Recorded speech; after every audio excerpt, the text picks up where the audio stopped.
क्या आपने कभी कैमरे से फोटो खींचा है? हम बटन दबाते हैं और जो भी दृश्य कैमरे के आगे होता है उसका फोटो फिल्म पर आ जाता है, जिन्हें बाद में तस्वीरों में बदला जाता है। अगर मैं कहूँ कि हम सब के पास एक प्राकृतिक कैमरा है, तो क्या आप यकीन करोगे? जी हाँ, ये सच है और वे प्राकृतिक कैमरा है हमारी आंखें। आपने ये अवश्य ही महसूस किया होगा, किसी भी वस्तु को ध्यान से देखने के बाद यदि आंखें बंद करते हैं तब उसकी तस्वीर कुछ क्षण के लिए हमें दिखती रहती है। आंखें बंद होने के बावजूद भी तस्वीर का दिखना कैसे मुमकिन है?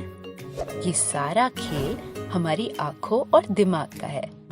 और आज इस वीडियो में हम जानेंगे कि संसार में किसी भी वस्तु को देखने में आंखें हमारी किस प्रकार मदद करती है, और साथ ही आंखों के विभिन्न अंगों के बारे में भी चर्चा करेंगे। इंसान की आंखें मोटे तौर पर गोलीय आकार की होती है।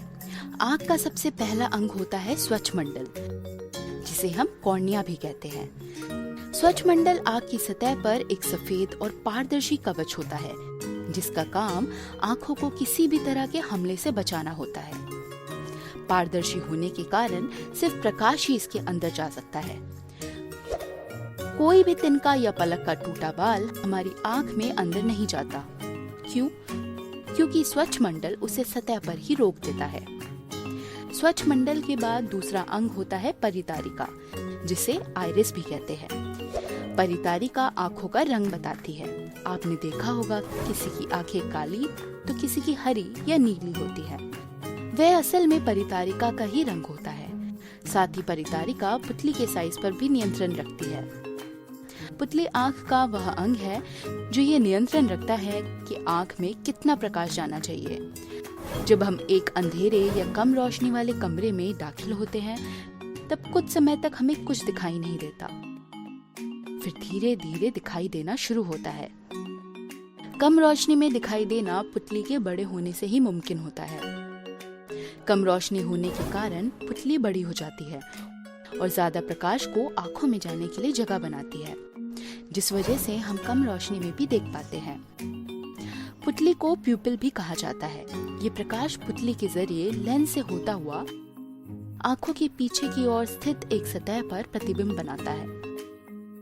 हमारी आंखों में उत्तल या कॉन्वेक्स लेंस होता है, जो बीच से मोटा और किनारों से पतला होता है, और ये लेंस आंखों से पक्षमाभी पेशियों के द्वारा जुड़े होते हैं। ये पेशियां लेंस के साइज पर नियंत्रण रखती है, जिसकी वजह से हम दूर और पास रखी वस्तुओं को फोकस करके देख पाते हैं। इन पेशियों को सिलियरी मसल्स के नाम से भी जाना जाता है। आंखों की इस सतह को दृष्टिपटल या अंग्रेजी में रेटिना कहते हैं। दृष्टिपटल आंखों में फिल्म की तरह काम करता है, जिस पर प्रतिबिंब बनता है। दृष्टिपटल में खास तरह की कोशिकाएं होती है, कोन्स और रॉड्स, जो प्रकाश के पड़ने पर सक्रिय हो जाती है।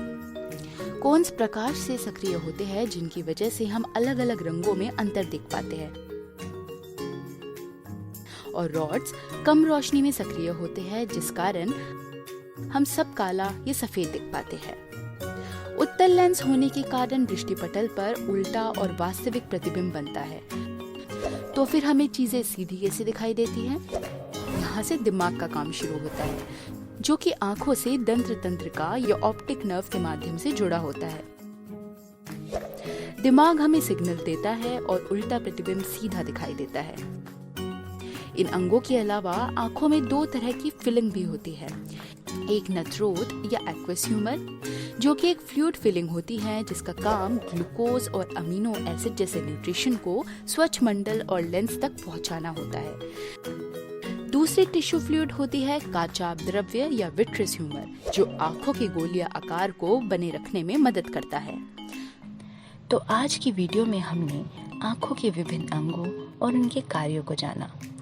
आंखें बाहर से जितनी ही संवेदनशील होती हैं, उतनी ही अंदर से पेचीदा।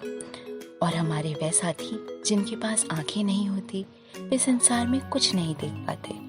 इसलिए हमें खुद को खुशकिस्मत समझना चाहिए कि हमें संसार को अपनी आंखों से देख पा रहे हैं।